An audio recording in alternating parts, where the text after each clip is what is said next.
बिस्मिल्लाहिर्रहमानिर्रहीम। It's your teacher Ehsan रज़ा। आज lesson number 4 हम स्टार्ट करेंगे, जो कि चैप्टर 3 का आखिरी लेसन है। Let's start. स्टूडेंट्स, आज का जो पहला टॉपिक है वो है अरिथमेटिक ऑपरेटर प्रेसिडेंस। जिस वक्त हमारे सामने एक अरिथमेटिक एक्सप्रेशन हो तो उसमें एक वक्त में एक से ज़्यादा ऑपरेटर्स हो सकते हैं। जब एक से ज़्यादा ऑपरेटर्स हों तो ये कैसे पता चलेगा कि पहले किस ऑपरेटर ने अपना एक्शन परफॉर्म करना है और बाद में किस ऑपरेटर ने अपना एक्शन परफॉर्म करना है। सो इसके लिए हमारे पास कुछ रूल्स हैं, उनको हम ऑब्जर्व कर लेते हैं। ठीक है, तो the order in which operators are evaluated in an expression is called arithmetic operator precedence. तो इसमें जो रूल्स हैं वो क्या हैं कि जो एक्सप्रेशन है it will be evaluated from left to right. तो ज़रा देखिए, इस वक्त आपके सामने एक एक्सप्रेशन मौजूद है जिसमें लिखा हुआ है x plus Y multiplied by 5। अब हमें ये कैसे पता लगे कि पहले एडिशन होनी है या पहले मल्टीप्लिकेशन होना है? जब हम ये टॉपिक कंप्लीट कर चुकेंगे तो हमें इस बात का इल्म हो चुका होगा। लेकिन पहली चीज़ जो आपको पता होनी चाहिए वो ये है कि आप इस एक्सप्रेशन को लेफ्ट से राइट की तरफ रीड करेंगे। यानी आप ऐसे नहीं कहेंगे 5 multiplied by Y plus X, नहीं, X plus Y multiplied by 5।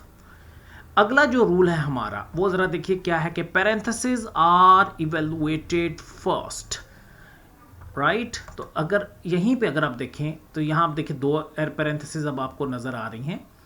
तो अब क्लियर हो गया कि एडिशन पहले होगी, मल्टीप्लिकेशन बाद में होगी। अच्छा, एडिशन पहले क्यों होगी? पहले एक्स और वाई ऐड क्यों होंगे और फिर आंसर को 5 से मल्टीप्लाई क्यों करेंगे? इसलिए कि ये पैरेंथेसिस में लिखा हुआ है। सो अगर आपके पास पैरेंथेसिस होंगी तो पहले पैरेंथेसिस सॉल्व होगी और उसके बाद कोई उसके अंदर जो भी एक्सप्रेशन है पहले वो सॉल्व होगी, फिर कोई और ऑपरेटर एक्शन परफॉर्म करेगा। अब हम बात करते हैं कि अगर नेस्टेड पैरेंथेसिस हो। नेस्टेड पैरेंथेसिस का क्या मतलब है कि ये देखिए, एक तो ये रेड कलर की पैरेंथेसिस है और एक आपको ये ग्रीन में नजर आ रही है, यानी पैरेंथेसिस विद इन पैरेंथेसिस हो। तो फिर इनर पैरेंथेसिस पहले सॉल्व होंगी। ये इनर पैरेंथेसिस हैं, ये पहले सॉल्व होंगी। ये इस वक्त ब्लिंक भी कर रही हैं, आप देख सकते हैं। पहले इसने सॉल्व होना है स्टूडेंट्स, और उसके बाद जो है आउटर पैरेंथेसिस या बाकी प्रेसिडेंस के एतबार से जो भी ऑपरेटर आ रहा होगा वो अपना एक्शन परफॉर्म करेगा। अब अगर हमारे पास एक से ज़्यादा पैरेंथेसिस हो, ये तो नेस्टेड पैरेंथेसिस ना, इनको कहते हैं मैनी पैरेंथेसिस। वो वी हैव मैनी पैरेंथेसिस। ये देखिए, यहाँ पे भी एक पैरेंथेसिस है, यहाँ पे भी है। तो अब कैसे पता चले जनाब कि पहले किसने सॉल्व होना है? तो अब जो पहले सॉल्व होना है वो लेफ़्ट से राइट को हम देखेंगे। जो लेफ़्ट पे पैरेंथेसिस हैं वो पहले सॉल्व होंगी, फिर उससे अगली और फिर उससे अगली। सो ये तरतीब इस साइड से इस साइड की तरफ, ये तरतीब हमारी जो है वो रहेगी। ठीक हो गया जी। अच्छा, इसलिए देखिए क्या लिखा हुआ है, parenthesis are evaluated first in case of nested parenthesis innermost is evaluated first and in case of many parentheses they are evaluated from left to right। अब जरा देखेंगे कि जो नेक्स्ट प्रेसिडेंस है वो है मॉडुलस का। ठीक है, पैरेंथेसिस के बाद नेक्स्ट है मॉडुलस का, और मॉडुलस के बाद जो अगला जो प्रेसिडेंस है वो है मल्टीप्लिकेशन और डिवीजन का, राइट। तो आप देख सकते हैं कि यहाँ जो अगला प्रेसिडेंस है हमारा वो है मल्टीप्लिकेशन का और डिवीजन का। मतलब ये कि दोनों की इक्वल प्रेसिडेंस है। अब मतलब क्या? अब जरा देखिए, अगर हो x multiplied by y over z तो दोनों की प्रेसिडेंस बराबर है। अब कैसे पता चले किसको पहले सॉल्व करना है? तो जनाब ये जो मल्टीप्लाई, क्योंकि लेफ्ट से राइट को पढ़ेंगे, ठीक है, और ये जो लेफ्ट साइड पे आपको अगर मल्टीप्लिकेशन पहले आएगा तो पहले इस केस में x और y मल्टीप्लाई होंगे और फिर जो इस आंसर को z से डिवाइड किया जाएगा। जरा अगली ही लाइन में देखें, आप जरा गौर कीजिएगा कि यहां पे x over y multiplied by z है। अब दोनों की प्रेसिडेंस बराबर है, तो लेकिन क्योंकि लेफ्ट साइड से हमने पढ़ना शुरू करना है और पहले डिवीजन आ गई तो पहले x को y से डिवाइड करेगा और फिर मल्टीप्लाइड बाय z करेगा। लेकिन मैथमेटिक्स में याद रखिएगा कि डिवीजन की प्रेसिडेंस मल्टीप्लिकेशन से ज़्यादा है। इस केस में भी पहले डिवाइड होगा और इस केस में भी पहले मल्टीप्लाई होगा। लेकिन जब आप C++ के अंदर काम कर रहे हैं तो मल्टीप्लिकेशन और डिवीजन की प्रेसिडेंस इक्वल है, और अगर दोनों इकट्ठे एक जगह पे आ जाएं तो जो लेफ्ट पे होगा वो पहले सॉल्व होगा। सो यहाँ पे पहले x और y मल्टीप्लाई होंगे, फिर z से डिवाइड करेंगे, और यहाँ पे पहले x और y डिवाइड होंगे और फिर आंसर को z से मल्टीप्लाई किया जाएगा. Same is the case with plus and minus. Next precedences of plus and minus equal precedence है, ठीक है. और अगर एक जगह पे इकट्ठे आ गए दोनों, तो फिर लेफ्ट से राइट को इनका एवेल्युएशन होगा. इस केस में पहले x और y ऐड होंगे, आंसर में से z माइनस होगा. इस केस में x और y पहले माइनस होंगे और आंसर को z में ऐड कर दिया जाएगा. नेक्स्ट हमारा एक इंपॉर्टेंट टॉपिक है और टॉपिक का नाम है type casting. So typecasting is the process of converting data type of a value during program execution. अब ये वैल्यू एक कांस्टेंट भी हो सकती है और एक वेरिएबल भी हो सकता है, ठीक है. टाइपकास्टिंग जो है वो दो तरह की है. एक तरह की कास्टिंग को कहते हैं इम्प्लिसिट टाइप कास्टिंग और दूसरी तरह की कास्टिंग को कहते हैं एक्सप्लिसिट टाइप कास्टिंग. सो एक दफा फिर देख लेते हैं टाइप कास्टिंग है क्या. प्रोग्राम एग्जीक्यूशन के दौरान, यानी चलते हुए प्रोग्राम के दौरान आपने अगर अपनी वैल्यू जो है उसकी डाटा टाइप तब्दील कर दें तो इसको हम टाइप कास्टिंग कहते हैं. कीप इन माइंड, वेरिएबल की डाटा टाइप नहीं चेंज होनी, उसमें स्टोर वैल्यू की डाटा टाइप चेंज हो सकती है. अब बारी बारी देखते हैं कि इम्प्लिसिट टाइप कास्टिंग क्या है और एक्सप्लिसिट टाइप कास्टिंग क्या है. इम्प्लिसिट टाइप कास्टिंग का मतलब है कि ये वो टाइप कास्टिंग है जो ऑटोमेटिकली सी का कंपाइलर परफॉर्म कर देगा. अब आपको पता है जिस वक्त आप एक एक्सप्रेशन लिखते हैं तो वो मिक्स्ड एक्सप्रेशन हो सकती है, उसमें डिफरेंट डाटा टाइप्स यूज हो सकती हैं, ठीक है. जैसे यहाँ पर अगर आप देखें तो x प्लस वाई है. अब जरा देखिए, x तो इंटीजर है और y क्या है, फ्लोट, तो मिक्स डाटा टाइप है. अब यहाँ पर इम्प्लिसिट टाइप कास्टिंग परफॉर्म होगी, ऑटोमेटिक टाइप कास्टिंग. और उसका रूल ये है स्टूडेंट्स कि छोटी डाटा टाइप बड़ी डाटा टाइप में कन्वर्ट हो जाती है. फॉर इंस्टेंस यहाँ पे x इंटीजर है और y क्या है, फ्लोट, तो फ्लोट बड़ी डाटा टाइप है तो x के अंदर स्टोर वैल्यू भी फ्लोट में कन्वर्ट हो जाएगी और तब दोनों ऐड होंगे. So in this particular case, value of x 10 will be converted into a float value, that is say 10.0, and will be added to 3.5 will become 13.5. अगली गौर तलब बात यह है कि ये 13.5 आप p में स्टोर करें. अब p क्या है, इंटीजर है, तो ये 13.5 में से 0.5 ट्रंकेट होके फिर 13 ही p में स्टोर होगा. लेकिन यही चीज अगर आप यहां पे देखें, अगेन x इंटीजर है, y फ्लोट है, तो x के अंदर जो 10 स्टोर है जो कि एक इंटीजर है वो फ्लोट में कन्वर्ट हुआ, 13.5 आंसर आया. अब q फ्लोट है तो अब 13.5 ही q में स्टोर होगा. अब यहां पे जरा देखिए, इसका मतलब ये हुआ कि अगर एक एक्सप्रेशन में दो डिफरेंट डाटा टाइप्स एनकाउंटर हो गई हैं तो जो स्मॉलर डाटा टाइप है it will be converted into larger data type before calculation and the result will be of larger data type.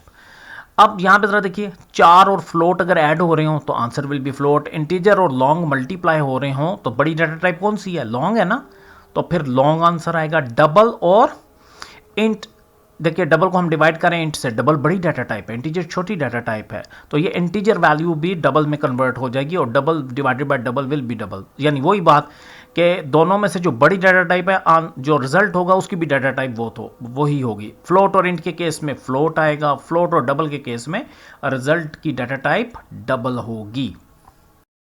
Now let's talk about explicit typecasting.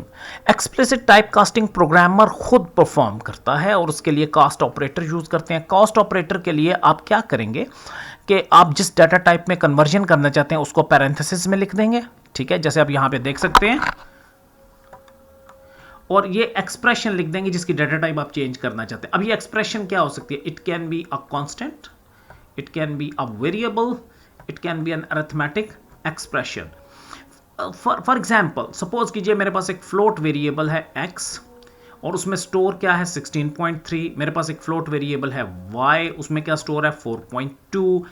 अब यहां जरा notice करें कि आप लिख रहे हैं x मॉडुलस 5. हमने पढ़ा था कि मॉडुलस सिर्फ इंटीजर के साथ यूज होता है, तो जनाब फिर इस केस में यहां पे तो एरर जनरेट हो जाएगा. ठीक हो गया, there will be an error.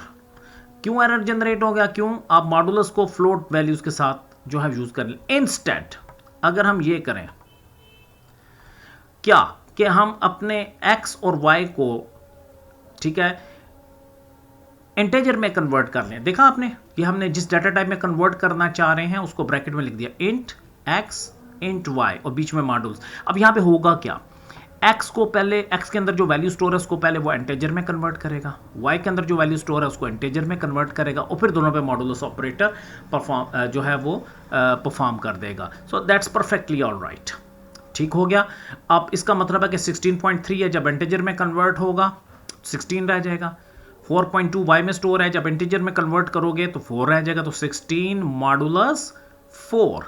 तो जिस वक्त 16 को 4 से डिवाइड करेंगे तो बकाया ज़ाहिर है 0 बचेगा रिमाइंडर, तो n के अंदर 0 स्टोर हो जाएगा। सो आपने देखा किस तरीके से हमने एक चलते हुए प्रोग्राम में हमने एक ड्यूरिंग एग्जीक्यूशन एक प्रोग्राम के जो डाटा है उसके जो दो वेरिएबल्स हैं x और y, उनकी डाटा टाइप्स को हमने चेंज कर दिया। ओके, नेक्स्ट जरा देखिए। नेक्स्ट हमारा लास्ट टॉपिक है आज, size of operator. Size of operator is used to find the size of any value in bytes. अब इसका जो सिंटेक्स है वो क्या है, साइज ऑफ और ब्रैकेट में आप दे देंगे ऑपरेंड। ये ऑपरेंड जो है ये कोई वेरिएबल या कांस्टेंट हो सकता है। जरा एग्जांपल्स चेक कीजिएगा। पहली एग्जांपल देखेंगे आप, साइज ऑफ 10। अब 10 क्योंकि इंटीजर है, साइज ऑफ 10 का मतलब है इसका आंसर आ जाएगा 2। साइज ऑफ ए डिपेंड करता है कि ए किस टाइप का वेरिएबल है, उसी के मुताबिक बाइट्स में आंसर आ जाएगा। साइज ऑफ लर्निंग C++, तो इसके अंदर देखना पड़ेगा कितने करैक्टर्स हैं, ठीक हो गया, राइट। तो उतने बाइट्स जो हैं उसके मुताबिक ये जनरेट कर के हमें बता देगा कि इसका साइज इतने बाइट्स है। आपको पता होना चाहिए कि एक करैक्टर 1 बाइट का होता है, तो फिर इसके मुताबिक वो स्ट्रिंग का बाइट्स में हमें आंसर प्रोवाइड कर देगा। Hope so the topics are clear to you. इससे रिलेटेड जो टॉपिक्स हैं आप अपनी बुक में से आज रीड आउट कर लेंगे। और अब हम पढ़ लेते हैं कमेंट्स। कमेंट्स वो लाइंस होती हैं एक प्रोग्राम के अंदर जिनको समझिए जिनको प्रोग्राम इग्नोर कर देता है, कंपाइलर इग्नोर कर देता है और वो एग्जीक्यूटेबल फाइल का हिस्सा नहीं बनते। इनका पर्पस प्रोग्राम को एक्सप्लेन करना होता है ताकि प्रोग्रामर कोई नोट दे सके, ताकि किसी दूसरे प्रोग्रामर के पास अगर ये कोड जाए तो वो उसको समझने में आसानी हो। दो तरह के कमेंट्स हैं, एक सिंगल लाइन कमेंट होते हैं और एक मल्टी लाइन कमेंट होते हैं। सिंगल लाइन कमेंट जो हैं वो आप डबल स्लैश से स्टार्ट करेंगे और जो मल्टी लाइन कमेंट्स हैं उनको स्लैश स्टार से स्टार्ट करेंगे और फिर आप अपने कमेंट्स लिखेंगे और जहाँ पर आपने उनको क्लोज करना है स्टार स्लैश के साथ उनको क्लोज कर देंगे। एग्जाम्पल जरा देखिएगा, जैसे मैंने यहाँ पर एक वेरिएबल बनाया int count is equal to 0। Suppose ये कोई गेम का कोड है, तो a variable to count the number of attempts. और इसी तरीके से int mkobt, a variable to store marks obtained. That's it students, आज के लिए काफ़ी है। इसके साथ ही आपका चैप्टर 3 कंप्लीट हो गया। इसको अच्छे तरीके से प्रिपेयर कर लें। अल्लाह हाफिज़।